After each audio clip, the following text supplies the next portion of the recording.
Profesionales excepcionales. Con Javier Pascual.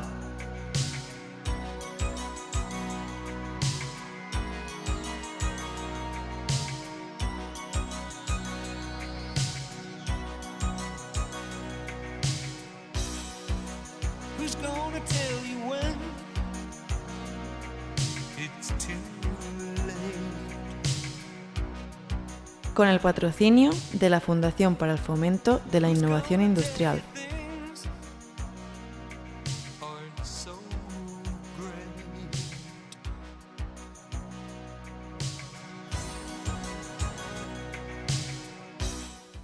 Buenas tardes, seguidores de Profesionales Excepcionales en Radio Intercontinental de Madrid.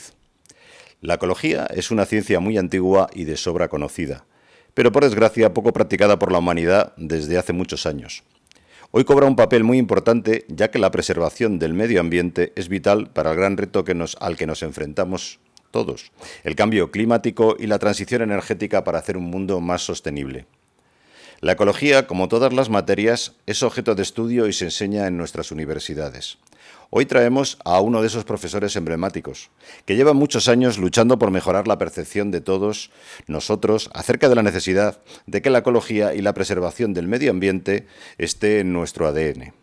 Me refiero a nuestro entrevistado de hoy, el doctor Javier Benayas del Álamo.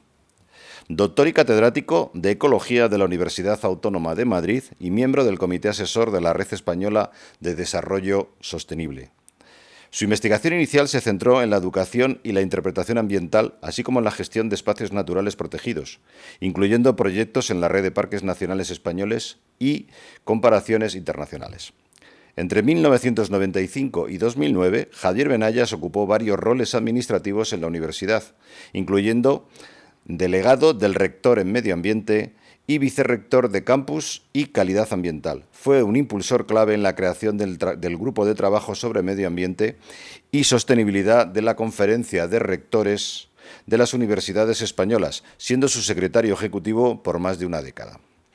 Javier Benayas ha trabajado en el desarrollo de estrategias de sostenibilidad para áreas urbanas y coordinó un programa interuniversitario de doctorado en educación ambiental. Es codirector del Máster de Gestión de Espacios Naturales Protegidos y ha codirigido un proyecto sobre la evaluación de ecosistemas y biodiversidad en España. Y desde 2008 ha liderado investigaciones en la Antártida, como ahora veremos, enfocándose en los impactos del turismo, especies invasoras y fauna edáfica. Además, desde 2015 es primer teniente de alcalde y concejal de Urbanismo y Sostenibilidad, como no, de Soto del Real, Madrid, y miembro del Consejo Asesor de la Red Española de Desarrollo Sostenible. Javier, bienvenido al programa, muchas gracias y espero que disfrutes con él y que nos puedas hacer un poquito más sensibles acerca de todo el reto medioambiental. Encantado de participar y compartir con vosotros este rato. Pues Javier, si te parece, en este programa siempre empezamos por preguntaros acerca de vuestro perfil humano y vuestra vocación y experiencia, que en tu caso, bueno, ya lo hemos visto, es extraordinaria. Tu carrera está enfocada a la preservación del medio ambiente y has ocupado muchos cargos de relevancia. Yo creo que nos podías dar una visión de cómo los organismos oficiales y las organizaciones paralelas, la administración, enfoca todo este tema, en tu opinión sobre todo, y mezclarlo también con tu carrera un poco profesional, lo que yo no haya dicho, lo que sea interesante acerca de tu vocación, porque tú estudiaste ecología, lo cual no es una carrera, entiendo que cuando tú empezaste no era una carrera tampoco muy habitual, ¿no?, que te motivó para hacerlo, ¿no? Efectivamente, fíjate, cuando lo estabas comentando estaba pensando, es decir, porque inicialmente yo creo que mis padres lo que querían que fuera médico, es decir, que era lo habitual. Sí, eso es muy normal. Que fuera un médico. Y yo creo que como ¿Tu padre no era médico? No, eran profesores, eran maestros los dos. Y yo creo que como me mareaba, pues no fue una cosa que me apeteciera mucho, ¿no?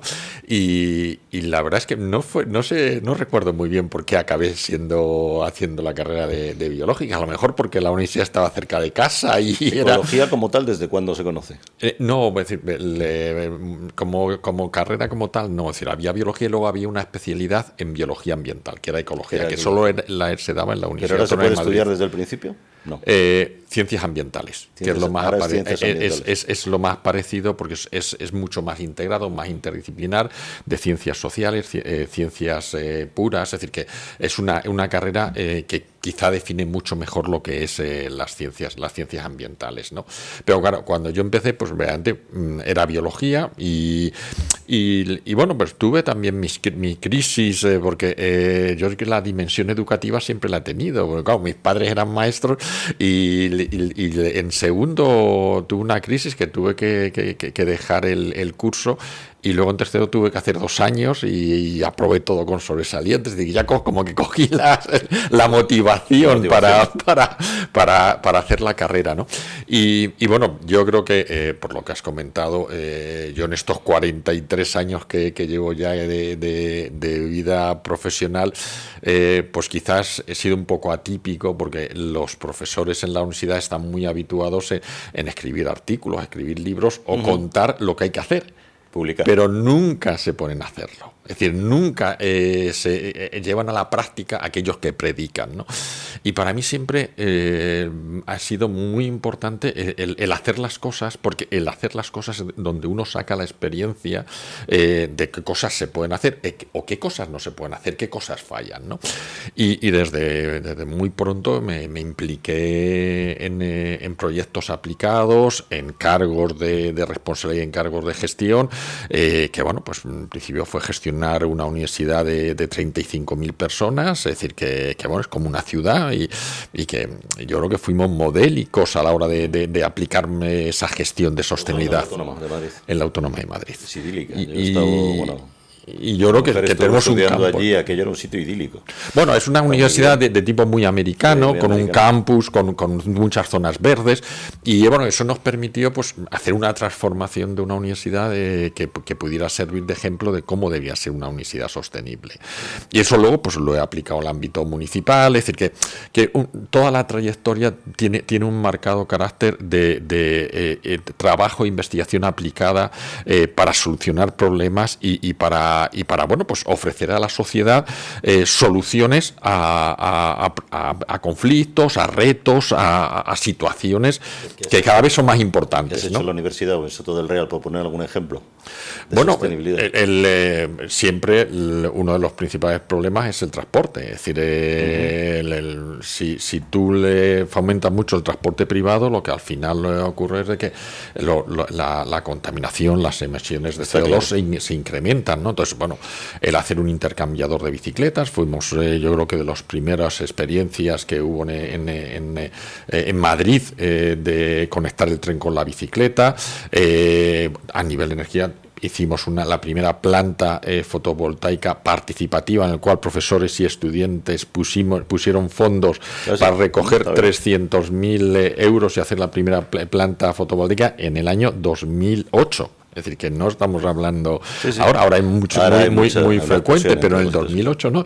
Y esa planta se hizo con aportaciones de profesores y estudiantes. Fue la segunda de España. La primera estaba en Barcelona, la segunda que creamos fue aquí en la Universidad Autónoma de Madrid. Es decir, intentábamos que la universidad fuera como un laboratorio de buenas prácticas, de identificar prácticas que luego se han ido copiando en otros sitios. O la gestión de las colonias de gatos, las colonias felinas, que era uno de los conflictos importantes que aún sigue existiendo. Es decir, ¿qué hacer con los gatos callejeros? Pues ahí hicimos un modelo que luego se ha copiado y se ha replicado en muchísimos sitios, ¿no?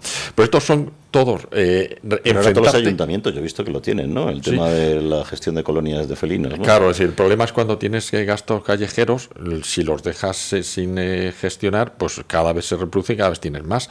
Si no los castras, si no los gestionas, pues cada vez el problema te va incrementando. Si los controlas, al menos tienes un número estable, incluso se van reduciendo porque van muriendo, porque la edad media de los gatos callejeros es más baja que los de los caseros. Entonces, todo esto son problemas muy concretitos y que son un conflicto, porque igual que ocurre en un municipio, cuando yo empecé con este tema en la universidad, había los defensores de los gatos que no había que tocarles ni un pelo, y había los que decían que no era compatible tener gatos sueltos con posibles enfermedades en lugares donde hay embarazadas y donde hay trabajadores que pueden tener una cierta enfermedad. Entonces, bueno, pues ese conflicto, tema de bien común, ¿no? Buscamos el punto de encuentro. Yo creo que siempre en la vida hay distintos puntos de vista. Es decir, yo creo que opinamos distintos las personas y la cuestión no es ir al enfrentamiento, es ver qué podemos hacer conjuntamente para llegar a un punto de acuerdo. Y ese ha sido tu trabajo y tu experiencia durante muchos años. Sin duda. Buscar puntos de acuerdo. Pero incluso en la política. Es decir, que yo estoy muy orgulloso que en un ayuntamiento en la cual hemos estado gobernando con mayoría absoluta se hayan aprobado de unos 400 puntos 325 por unanimidad. O sea, ahí no discutís como en el Parlamento. No, intentamos llegar a acuerdos.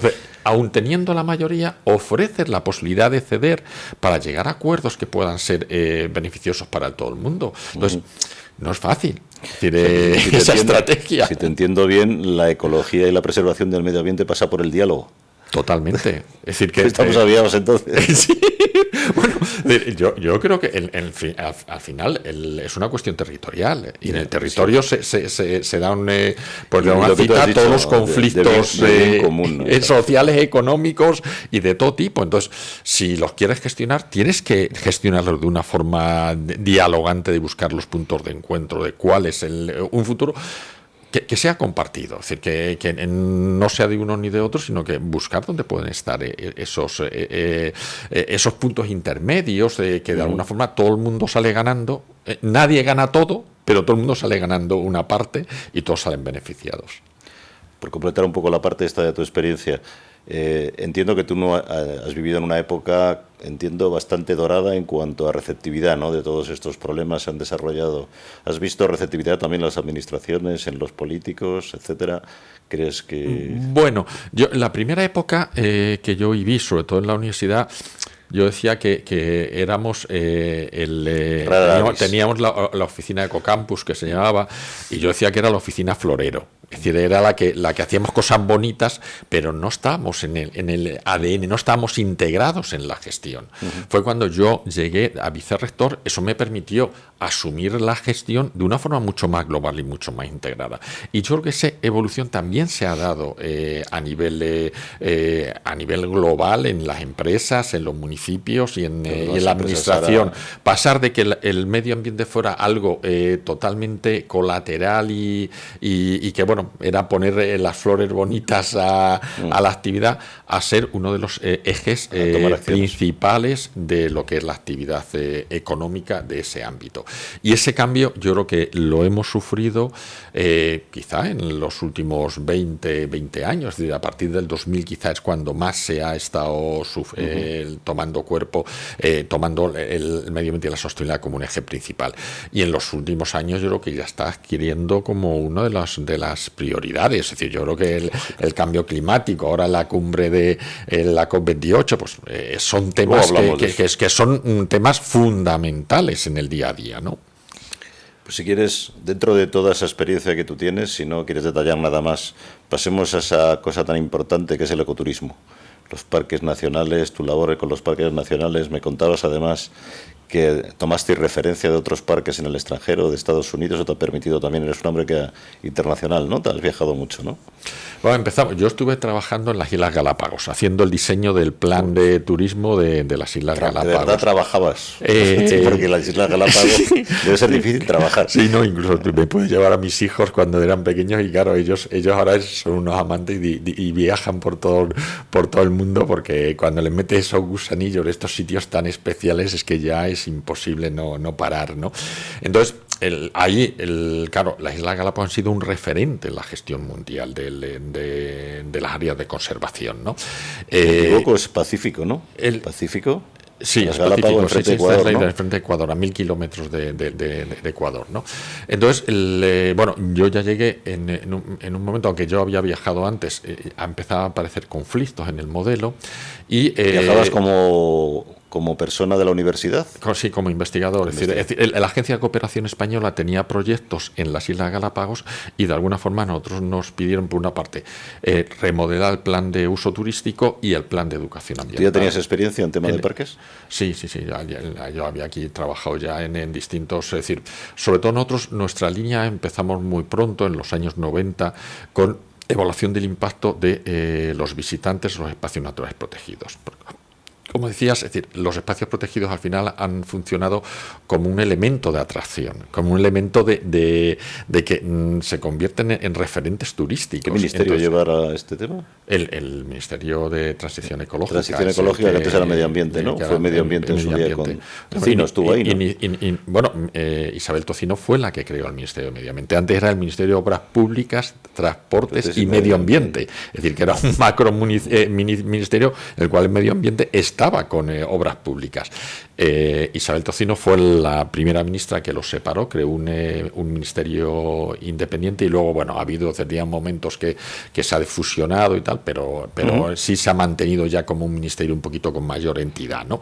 Y claro, la gestión de un espacio natural protegido, si está creado para la conservación y la principal actividad económica, y son los visitantes, necesitamos que haya una buena gestión. Es decir, si en un parque nacional del emblemático como Galápagos no gestionas bien el turismo, te cargas aquellos elementos, aquella flora y fauna que es la que quieres conseguir, por la que se ha creado el Entonces tú fuiste allí a aprender. No, yo fui allí. Allí fui ya a diseñar uno de los primeros planes la renovación del plan de desarrollo turístico de Galápagos, ¿no? Y a partir de ahí hicimos un estudio para todos los parques nacionales españoles y utilizamos también de referencia Estados Unidos. Es decir, nos fuimos a Estados Unidos, visitamos una serie de parques nacionales, entonces hicimos un estudio en el cual veíamos cómo se gestionaban los visitantes, los turistas en nuestros parques nacionales y cómo lo hacían en Estados Unidos, cómo lo hacían en Costa Rica, que también fuimos, es otro de los países emblemáticos en la gestión de espacios naturales, y Ecuador con Galápagos. Y de ese estudio pues sacamos lo mejor que tenían cada uno de esos espacios y hicimos una propuesta para los parques nacionales españoles, ¿no? Es decir, que fue de estos estudios bonitos que te permite ir a sitios emblemáticos, a Yellowstone, a Yosemite, es decir, que vas a lugares realmente que te dejan mucha huella personal. Es decir, es hacer un trabajo que uno disfruta mucho, que es lo importante, ¿no? Es decir, a mí, Javier, me gusta en este programa siempre poner en solfa, ¿no? La calidad de las empresas y de los empresarios y de los profesores españoles y la universidad, ¿no? La categoría de la universidad. Entiendo que tu opinión va a estar de acuerdo conmigo, que tenemos a lo mejor a uno de los mejores especialistas, ¿no? De los mejores especialistas y más avanzados en temas de ecología y de gestión de medio ambiente a nivel mundial, ¿no? ¿Es así? ¿O quiénes son los mejores? Estados Unidos has comentado que tienen también muy bien organizado el tema de parques y de preservación de la naturaleza. Sí, yo creo que... ¿A qué nivel ves España?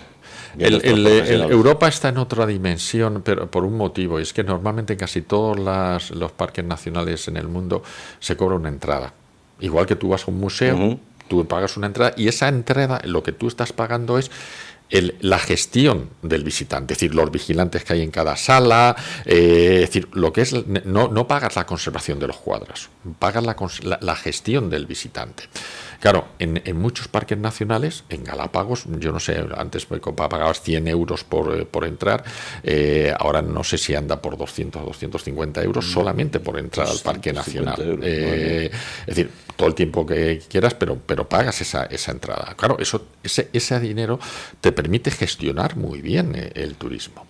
Y eso es normal en Estados Unidos. Claro, allí la cantidad se paga, creo que son 100 euros por todo un año y por todos los parques nacionales. Es decir, que es una cantidad, pero para todos los parques nacionales de todos Estados Unidos y de un año entero, ¿no? Es decir, que es una cantidad mucho más razonable. Pero en Europa no.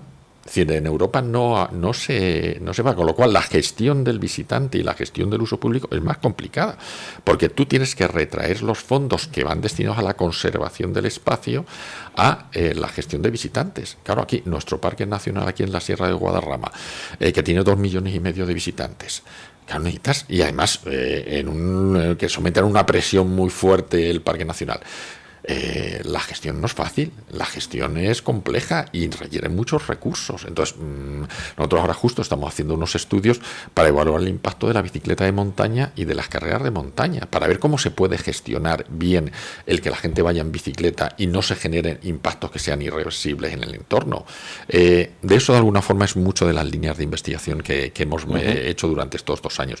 Empezamos con el nacimiento del río Mundo en Albacete en el año 92, que era un lugar muy emblemático porque sigue siéndolo a nivel de naturaleza, pero el problema que tenía es que es un lugar muy cerrado en el cual se acumulaban muchos visitantes, incluso acampando en tiendas de campaña, y en caso de que hubiera habido un incendio o una situación de riesgo, era una ratonera. ¿No? Entonces, a partir de ahí hicimos el primer estudio de evaluación de impactos de visitantes y luego lo hemos estado replicando en muchísimos sitios en España y fuera de España, ¿no? Muy bien. A mi pregunta, ¿quiénes son los mejores a nivel mundial? En gestión... Ya me he enterado que en España no ponemos los fondos necesarios, porque además no se cobra. No, yo creo que Estados Unidos es el que tiene más tradición, sin duda. Es decir, yo, luego, si tuviera que ir a copiar cosas, es decir, los Estados Unidos referente. Y luego en Europa está la red Europark, que es una red que aglutina a todos los espacios naturales todos los que se han apuntado a nivel europeo. En España está también Europa, que es Europark España.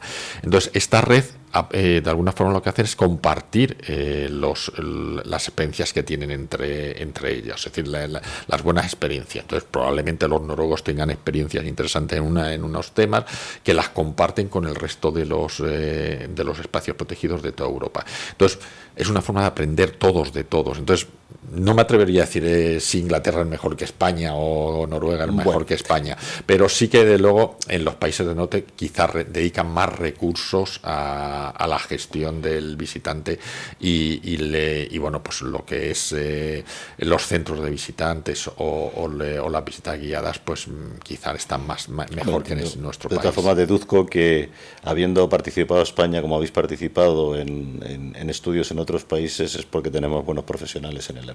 Sin duda. Eso está claro. Sin duda, no, yo creo que España tiene ya una buena tradición. Empezó sobre todo Canarias. Nosotros ya llevamos con nuestro máster de gestión de espacios naturales 23 años impartiéndolo y recibimos ¿Cuánta gente lo hace? ¿Una vez al año o 2 veces? Una vez es un curso entero, de enero a diciembre, y ahora justo está acabando la última promoción, la del 23, y porque justo empezó en el año 2000 y varía, es decir, entre 25 y 35 personas. ¿Es el autónomo? Sí, es de las 3 universidades, Alcalá, Complutense y Autónoma, y la Fundación Fernando González Bernaldez, que fue un poco el catedrático con el que empecé yo a trabajar, ¿no? Y el Europark, la red Europark, que es la que también da el paraguas un poquito a este máster, y que ahí estamos formando mayoritariamente de España, pero viene mucha gente de Latinoamérica, África, Portugal, es decir, que bueno, presencial. Ha sido presencial, no, hasta hace 3 años. Es decir, que después de la pandemia teníamos muchas peticiones en España de gente que no podía hacerlo al ser presencial. Nos fue bien la experiencia de hacerlo online, es decir, que bueno, lo de la pandemia tuvo que algunas cosas fueron buenas y bueno, la experiencia de hacerlo online fue interesante. Entonces nos pareció valioso para poder hacer llegar el máster a gente en Latinoamérica y ampliar un poquito la gente a la que llegamos, porque lo que sí que nos gusta, quien haga estos másters es personas que están trabajando en los espacios naturales protegidos, es decir, que sean másters de formación de gente que ya está trabajando en el área, porque así conseguimos que la gestión mejore mucho, ¿no? Y por eso desde el año 2000 lo hacemos online, y bueno, ahora justo en enero se inicia la siguiente edición, la 24 edición. A los que nos están escuchando, si les interesa la ecología, les recomendamos que se apunten pero ya para el año siguiente, ya está cerrado este año, que ya tendrán que esperar a octubre, noviembre del año que viene para apuntarse. Hablando de máster y de educación, bueno, la educación y la concienciación son fundamentales fundamentales, ¿no?, en la preservación del medio ambiente. Cuéntanos tu experiencia al respecto. Tú has trabajado, como he dicho antes, en la redacción del Libro Blanco de la Educación Ambiental, ¿no?, y su encaje actual en la transición ecológica, ¿no? ¿Nos puedes explicar un poco más cuál es ese trabajo y cómo hay que concienciar al pueblo? Ya no al que va a entrar en un máster, que seguro que ya está concienciado, si va al final a estudiar en ese área, ¿no? Sí, yo siempre es bueno cuando alguien se mueve en un área especializarte un poco, ¿no? Y yo, quizá el que mis padres fueran maestros, pues me hizo que la dimensión educativa haya sido uno de los elementos fundamentales de mi carrera, ¿no? El cómo llegar a la gente, cómo implicarles, cómo hacerles que sean más sensibles con estos temas, ¿no? Y entonces, bueno, siempre la primera reunión en España que hubo sobre educación ambiental fue en el año 83 en Sitges, que fue promovida por el Ministerio de Obras Públicas de aquel momento y la Diputación de Barcelona, y yo ya participé en esa reunión en el 83, y desde el 83 yo he estado trabajando en educación ambiental continuamente. Es decir, que prácticamente la historia... prácticamente acabado la carrera, ¿no? Sí, yo acabé en el 81. Es decir, que la historia de la educación ambiental en España es prácticamente la historia de mi vida profesional. He estado participando en todas las principales actividades, encuentros, jornadas.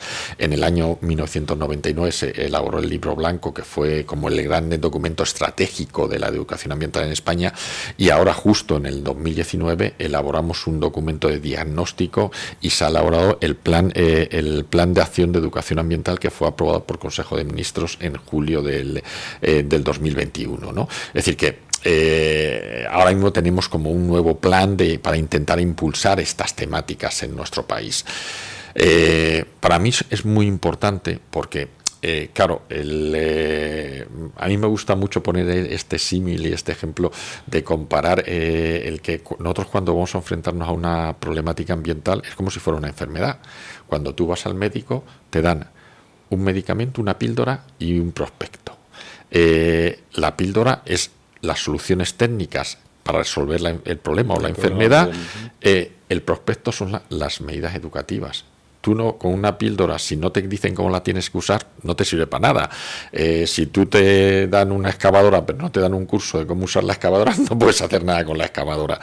Lo mismo, si tú te dan un curso de excavadora, pero no te dan la excavadora, o te dan un curso de cómo usar la píldora y no te dan la píldora, tienen que ir acompasadas. Tampoco. Por eso yo digo que la educación, aunque es un elemento fundamental, tiene que estar muy ligada al modelo de gestión, al modelo tecnológico, a cómo quiero resolver yo el problema. Yo quiero resolver de que se recicle más papel, pero tengo que poner contenedores para reciclar papel, y tengo que tener todo un proceso de recogida de ese papel para llevarlo a empresas para que lo trituren y lo reciclen.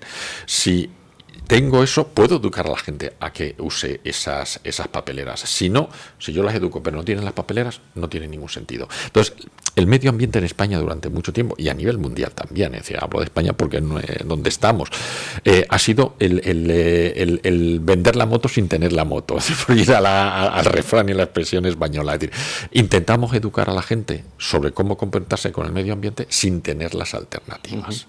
Y yo creo que en los últimos, quizá 5 años, se ha producido un avance muy importante. Es decir, ¿queremos hacer un cambio energético?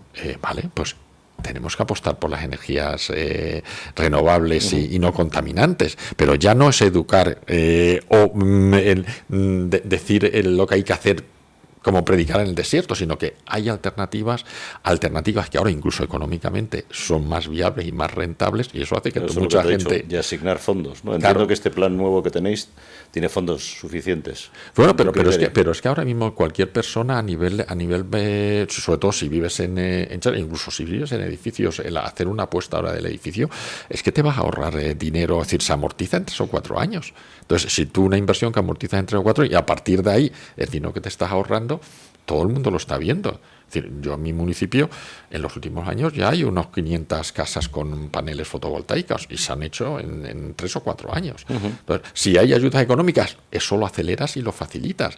Pero creo que lo importante es tener las soluciones técnicas y luego educar a la gente de que esas soluciones técnicas se tienen que aplicar. Si no hay carriles bicis, difícilmente se puede favorecer que la gente vaya en bicicleta. porque ir con las bicicletas con todos los coches pues es muy complicado. Entonces lo que hay que generar primero las alternativas y luego educar a la gente para que las use. Entonces podemos poner muchísimos ejemplos en este ámbito, ¿no? Pero la educación, sin duda, uno de los elementos fundamentales o de los factores fundamentales es la incorporación en la universidad. Es uno de los elementos que nosotros trabajamos mucho con la conferencia de rectores de las universidades españolas, el intentar ver cómo podemos hacer de que todos los alumnos que pasan por la universidad reciban alguna formación en sostenibilidad, porque dentro de 3 o 4 años ellos van a ser los líderes en España de... ¿Y en los colegios, en la educación primaria también, y secundaria? Pero se está haciendo ahora. Se está haciendo. La nueva ley lo incorpora. También antes se hacían actividades que yo creo que dejaban su huella, pero yo creo que poco a poco se va incorporando. Pero como es un tema urgente, lo importante es en la universidad, porque necesitamos que los que vayan a dirigir empresas, los que vayan a ser los líderes políticos de dentro de 4 o 5 años puedan tener una formación en estas temáticas. Por eso estamos haciendo mucho hincapié ahora mismo en que se incorpore estos temas en la formación de todas las universidades españolas, ¿no? Si te entiendo bien, yo creo que tu opinión, luego tendremos más tiempo, vamos a hacer un pequeño descanso ahora, pero tu opinión en general es que el español empieza a estar concienciado. Sin duda. Yo lo creo. Es decir, lo que pasa es que entre la conciencia y la acción hay un trecho. ¿Y tú crees que la acción con esos sistemas ahora hay sistemas para reciclar, hay sistemas también para, lo que tú estás diciendo, para poner mi techo y no consumir tanta energía, etcétera, etcétera? ¿Tú crees que es fácil para el ciudadano asimilar este tipo de ayudas, acciones, o todavía hay que trabajar en ese sentido? Hay que trabajar. Mira, yo es una de los cosas que creo que es importante. Cuando estaba de concejal, si yo sacaba una política ambiental, sabía que tenía como un 10% de la población incondicionales, que se iban a apuntar. Luego tenía a lo mejor otros 10 o 15% de interesados, es decir, predispuestos, pero que tenía que ayudarles. Tenemos un 20. Un 25. Nos queda un 75%. ¿Cómo llegamos? ¿Pero que son escépticos? Son estéticos poco receptivos. o que poco receptivos. Es decir, que si requiere esfuerzo, no lo van. Todo lo que requiere un cierto esfuerzo necesita mucha sensibilización educativa. Entonces, por eso, solamente un 25% lo puede hacer. Ahora, si, por ejemplo, en la recogida de materia orgánica, es decir, separar el residuo y separar por separado la orgánica. Claro, cuando yo inicié el programa, pues teníamos 50 familias, los convencidos. Cuando apliqué una reducción de la tasa de basuras a un 25%, había una incentivación a que la gente que se esforzaba iba a tener ese reconocimiento en la reducción de esa tasa. Es una buena idea, y eso lo hicisteis. Claro, y eso hemos pasado de 50 a 500 familias. Es decir, al final... No, es lo lógico, la gente tiene que ver el beneficio propio también. Exacto. Es decir, no solamente el beneficio de toda la sociedad, sino el propio. El que está convencido te lo hace gratis. El que no está tan convencido, necesitamos incentivarle, animarle, impulsarle. Es decir, y hay que pensar en sistemas de este tipo. Y siempre es mucho mejor premiar que castigar. Es decir, también lo tenemos en Madrid. Es decir, si tú tienes un coche híbrido, un coche eléctrico, puedes entrar en cualquier sitio y aparcar en cualquier sitio. Es una forma de fomentar que el parque automovilístico se cambie. Totalmente. Y es mucho mejor eso que multar. Porque es mucho más fácil. Es decir, ahora mis cuñados acaban de comprar un coche eléctrico y el coste, con todas las subvenciones, con todos los apoyos, no es mucho mayor que comprarte un coche híbrido, un coche normal. Es decir, yo creo que esa es una buena estrategia política. Todo lo que es fiscalidad a la hora de poder favorecer a aquellos que se comportan a nivel de sostenibilidad mejor, es la mejor estrategia. Muy bien, Javier, pues si te parece hacemos un pequeño corte y seguimos después. Pues continuamos.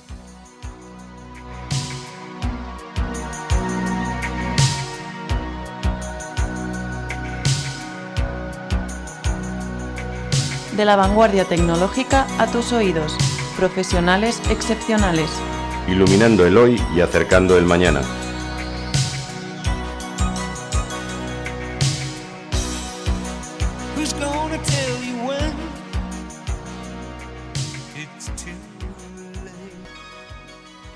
Javier, desde 2009 a 2016 ha sido codirector del proyecto sobre evaluación de los ecosistemas del milenio y la biodiversidad en España, ¿no? Para el bienestar humano. Proyecto con más de 60 científicos que ha sentado las bases de la evaluación de los servicios de los exosistemas, luego nos explicas qué es un exosistema de nuestro país.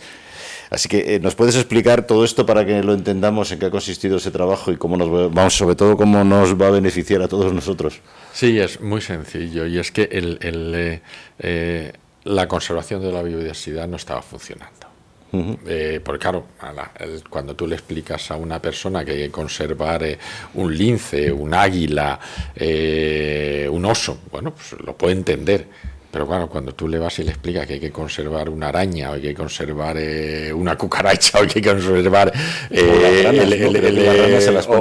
alguna para que no sea serpiente, eso la gente no lo entiende, ¿no? Entonces, claro, se veía que los mensajes que se estaban emitiendo de conservación no estaban calando. Había que cambiar un poquito la orientación y el enfoque. Entonces, en Naciones Unidas se elaboró el programa de ecosistemas del milenio y de evaluación de los servicios de los ecosistemas.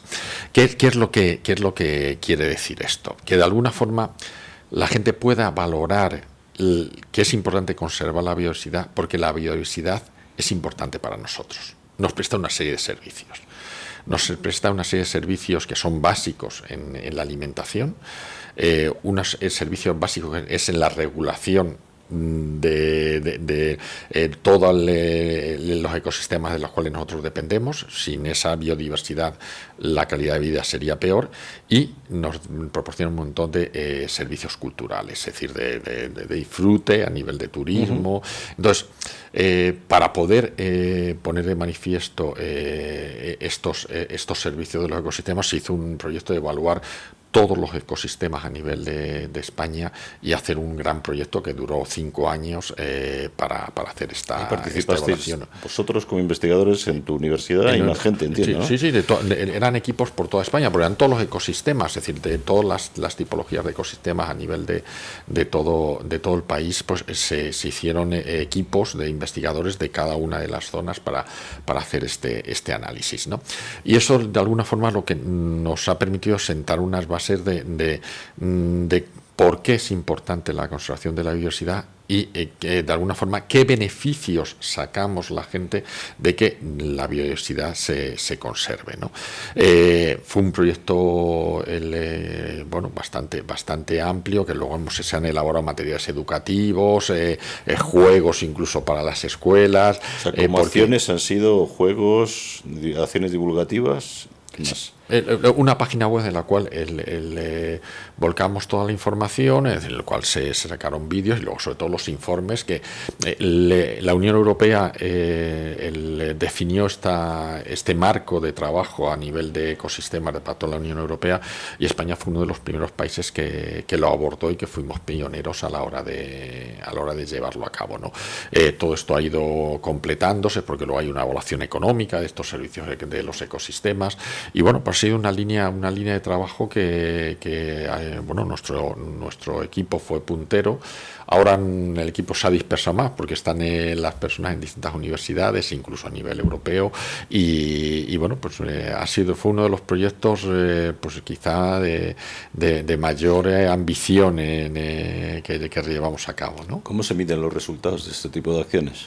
Bueno, normalmente siempre, es decir, cuando en este caso era un proyecto de la Fundación Biodiversidad, y no es lo mismo si es un proyecto de investigación, que normalmente siempre se evalúa a nivel de qué número de artículos, qué presencia internacional tiene tu investigación.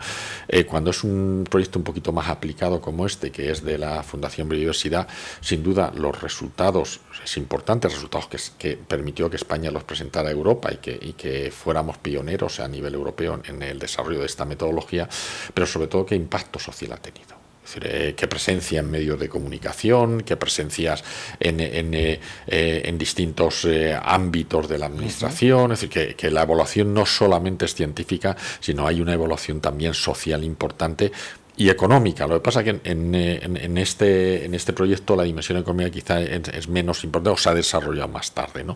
Pero sin duda, es decir, en un proyecto aplicado no solamente es el avance científico, sino es la aplicación social que tiene esas propuestas y su posible implicación económica, que también es importante, ¿no? ¿Cuál es tu percepción como personal de los éxitos del proyecto? Bueno, personalmente creo que la evaluación de los servicios de los ecosistemas en España ha permitido cambiar conceptualmente mucho el acercamiento a estas temáticas, pero creo que no ha llegado a la sociedad. Creo que esto no llega al ciudadano. No creo.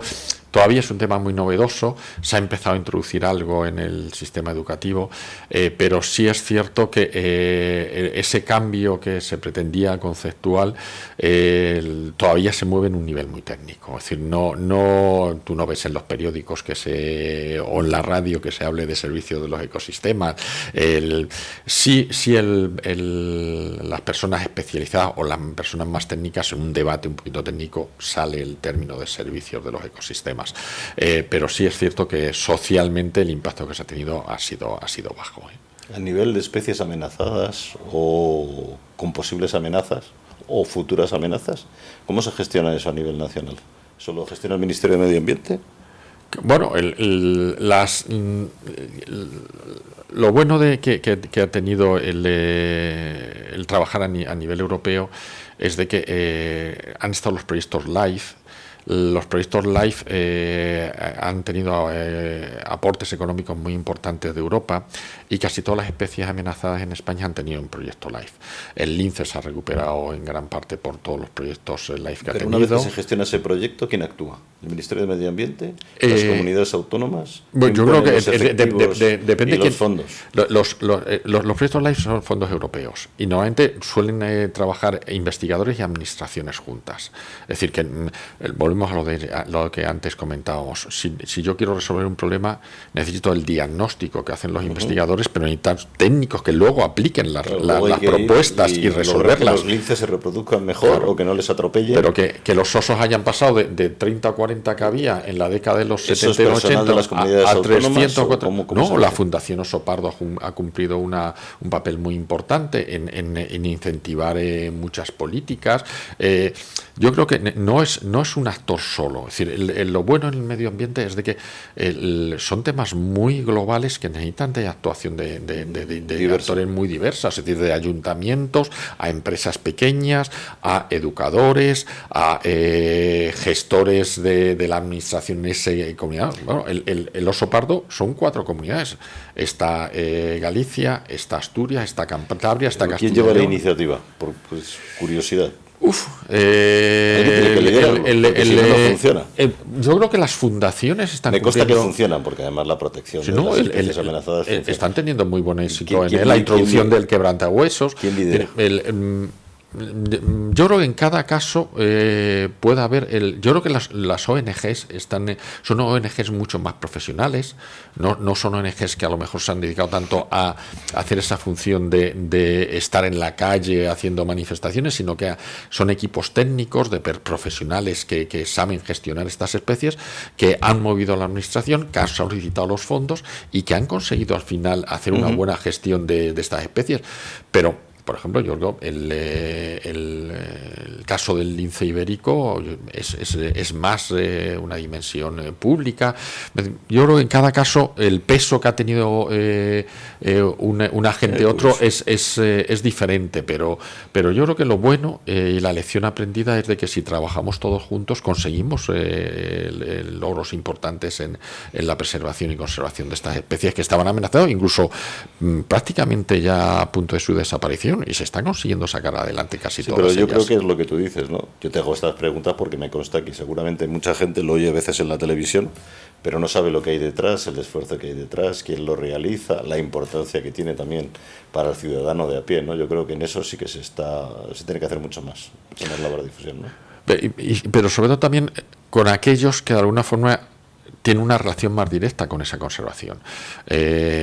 No sé, las agutardas, aguiluchos cenizos que crían en las zonas de la meseta cerealista.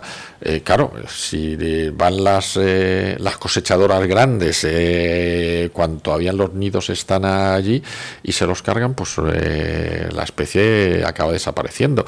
Pero claro, si ya hay una ONG que se dedica a señalizar esos nidos para que esas zonas se cosechen más tarde, o se tenga una política para poderlo compatibilizar, el que los polluelos salgan ya volando y que se pueda cosechar, pues al final tienes que poner de acuerdo al agricultor o en el caso del lobo es un caso mucho más complejo, es decir, quizá es uno de los temas de mayor conflictividad social, el poner de acuerdo los intereses de los ganaderos con los intereses de la conservación, ¿no? Hay especies que son más fáciles y quizá el lobo es uno de los grandes conflictos que todavía se tiene que trabajar mucho más en cómo integrar las medidas de conservación con las medidas políticas y económicas dirigidas sobre todo a los ganaderos, ¿no? Uh-huh. Muy interesante, Javier. Pues si quieres hablamos de la Antártica, ¿no? Antártica. Desde 2008 hasta la actualidad has dirigido y participado activamente en distintos proyectos, ¿no?, de investigación en el continente antártico, participando en 7 campañas, ¿no? Uh-huh. Los primeros trabajos se centraron en identificar los posibles impactos ocasionados por las actividades turísticas en este continente, ¿no? ¿Y qué nos puedes contar más? ¿Realmente hay actividad turística en la Antártida? Sí, es decir, bueno, el año pasado hubo unos 105.000 turistas, este año se espera que sean unos 115.000. El primer año que fui, en el 2008, eran 25.000. Es decir, que y vino la crisis económica, que hubo del 2012 que bajó, y luego la pandemia, y aún así ha habido este crecimiento de 25.000 a 115.000. Se organizan viajes turísticos. Se organizan viajes turísticos por barcos. Normalmente el barco sale de Ushuaia, tarda 2 días y medio en cruzar el Drake, a veces en unas condiciones nada fáciles, está 5 a 7 días en la Antártida. Los turistas bajan una vez por la mañana y otra vez por la tarde a tierra, siempre duermen en el barco, es decir, solamente hay un punto donde hay un hotel, es decir, en la Antártida no se duerme en el continente, no se duerme en tierra. Y entonces, el barco es confortable, por si alguno de nuestros seguidores se quiere animar o no. Sí, bueno, si se quieren animar, aproximadamente, ahora mismo el coste es unos 10-12.000 euros el viaje.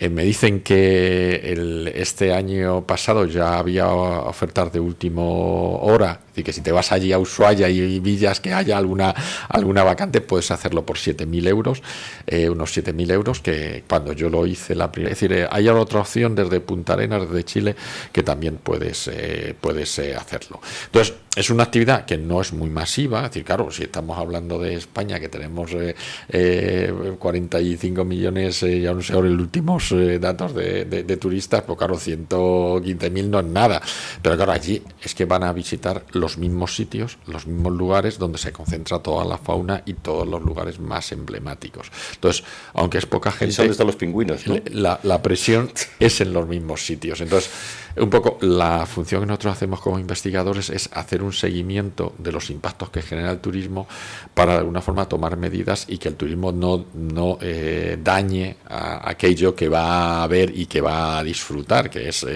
pues los paisajes, la flora y la fauna que hay en la Antártida, ¿no? Un lugar, bueno, pues yo siempre lo digo, es decir, que es un continente entero que es tan grande como Europa, como todo Norteamérica, que está dedicado a la paz y a la ciencia. Es decir, los países se han puesto de acuerdo para que no se explote. La única actividad económica que se explota es el turismo.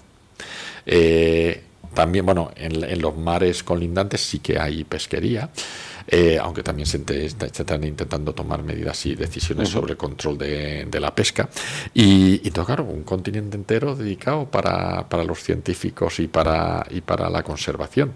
Bueno, eso es realmente un buen ejemplo de que cuando los países se quieren poner de acuerdo, lo consiguen y consiguen tener éxito. ¿Tu trabajo ahí en qué consiste? Bueno, yo dentro de unas semanas miré de nuevo. Normalmente suelo ir cada 2 años y o bien normalmente viajamos en el Hespérides, que es un barco español oceanográfico, pero que hace servicios de apoyo a la investigación antártica. Bajamos desde Ushuaia o desde Punta Arenas y llegamos a una de las dos bases españolas. España tiene dos bases, una gestionada por el Ejército de Tierra, que es Gabriel de Castilla, en la isla de Decepción, y otra, Juan Carlos I, en la isla Livingston, que es gestionada por el CSIC. En estas bases, pues solemos estar unos 20 días tomando datos o muestreando un poco en el entorno. Yo también suelo utilizar el Hespérides como punto de apoyo para ir a muestrar. Yo voy a distintos puntos turísticos donde van los turistas y hacemos seguimiento de los impactos que ha generado el turismo. Es decir, si cogemos muestras para medir nosotros concretamente trabajamos mucho especies invasoras, los aliens de la película, ¿no? Es decir, especies que llevan los turistas en las botas, en la ropa, y que, dado que el cambio climático puede hacer de que estas especies germinen o se queden allí, pues nosotros hacemos seguimiento. De microscópicas. Es decir, nosotros trabajamos con colémbolos. Los colémbolos son un grupo de fauna edáfica que es la que degrada toda la materia orgánica. Se dice que en algunas zonas podemos tener unos 25.000 por metro cuadrado. Es como una alfombra, imagínate en un metro cuadrado 25.000 bichitos. Algunos se ven con simple vista. De hecho, cuando estás en la playa tumbado en tu toalla y ves saltar cositas, esos son colémbolos. No son pulgas, son colémbolos, porque tienen la cola retráctil, entonces lanzan la cola y pegan saltos. Entonces es un grupo muy interesante, y sobre todo porque es un buen bioindicador. En la isla de Decepción, que es un volcán activo, es decir, la isla tiene puntos calientes, claro. La llegada de especies desde Europa, estas especies que llamamos aliens, por un poco también la película que todo el mundo recordará, se han asentado allí porque hace mejor temperatura en algunos puntos. Entonces, hemos encontrado la mayor biodiversidad, 15 especies, de las cuales 6 son exóticas, son autóctonas de la Antártida. Entonces, nosotros el estudiar la presencia de estas especies en distintos sitios nos permite de alguna forma analizar cómo está evolucionando el impacto que están generando los turistas en estas distintas zonas. Pero también estudiamos la presencia de hidrocarburos, de metales pesados, sobre todo el impacto del pisoteo en los senderos, es decir, cómo se están generando senderos y cómo evolucionan esos senderos a lo largo del tiempo y cómo se recuperan en función de las líquenes o musgos o plantas que están pisando. Es decir, hacemos estudios sobre todo que nos permitan proponer, porque todos los años hay una reunión del tratado en la cual todos los países se reúnen para tomar decisiones sobre la gestión de la Antártida, y nuestras investigaciones lo que hacen es elaborar propuestas para llevarlas a estas reuniones del tratado para que se aprueben y que pues a lo mejor un determinado sendero se cierre o un lugar determinado de sitios de visita se tomen determinadas decisiones de gestión de los turistas, ¿no? Javier, nos quedan 2 minutos como cierre. COP28, ¿cómo ves el futuro? ¿Cuál es tu recomendación, en pocas palabras? Me gusta más acción. Sin duda. A mí me gusta ser optimista. Creo que tenemos una situación complicada, es decir, no va a ser fácil el futuro de los próximos años, pero creo que estamos a tiempo si conseguimos implicar a mucha gente en estas soluciones. Las COP son unas reuniones internacionales que intentan adoptar decisiones para avanzar más rápido. El problema es que van muy lentas. Es decir, el problema es cuando tú tienes una enfermedad y el medicamento que te están aplicando no consigue de que la enfermedad sigue creciendo. Sí, no crece tan rápido, es decir, y la hace que sea más lento, pero la enfermedad sigue creciendo. Entonces estamos en esa situación. No estamos frenando el problema. Es decir, ya no reduciendo, es decir, no estamos haciendo que el cáncer se reduzca, sino que sigue creciendo, quizá más lentamente. Entonces, necesitamos mayor acción, mayor compromiso, y somos capaces, porque los países han llevado a acuerdos, como en el agujero de la capa de ozono, también en la Antártida, se firmó el protocolo de Montreal en los años 80, y se ha cumplido ese protocolo en el 2015, antes de que se llegara, con lo cual tenemos ejemplos de que los países se pueden poner de acuerdo. Tenemos que impulsar, animar y ayudar a que estos acuerdos se consigan lo antes posible, y implicar a todo el mundo en dejar a nuestros hijos y a nuestros nietos un mundo mejor que el que hemos heredado nosotros de nuestros padres, que no es seguro que lo vayamos a conseguir. Pues nada, muy bien, Javier. Muchas gracias por tu participación en este programa, al que quedas invitado para seguir hablando, porque creo que hay muchos temas todavía que podemos tratar contigo. Y nos quedamos ahí, qué es lo que vamos a hacer entre todos, ¿no? para mejorar este panorama, y sobre todo un mensaje también a los que gobiernan los países, ¿no? Que sean mucho más responsables y que tengan más en cuenta, ¿no?, lo que decir los científicos y los expertos, ¿no? Que a veces, bueno, yo creo que has puesto un buen ejemplo, ¿no?, sobre desarrollos sostenibles hoy en día. Has hablado cómo se puede hacer que los agricultores sigan cosechando, pero que también protejamos al ecosistema, que también al final les beneficia a ellos, ¿no?, porque está ahí, todo está implicado, ¿no? Sí, sin duda, no es de ganadores y perdedores. Es decir, no jugamos a un juego en el cual unos ganan y otros pierden, sino todos ganamos.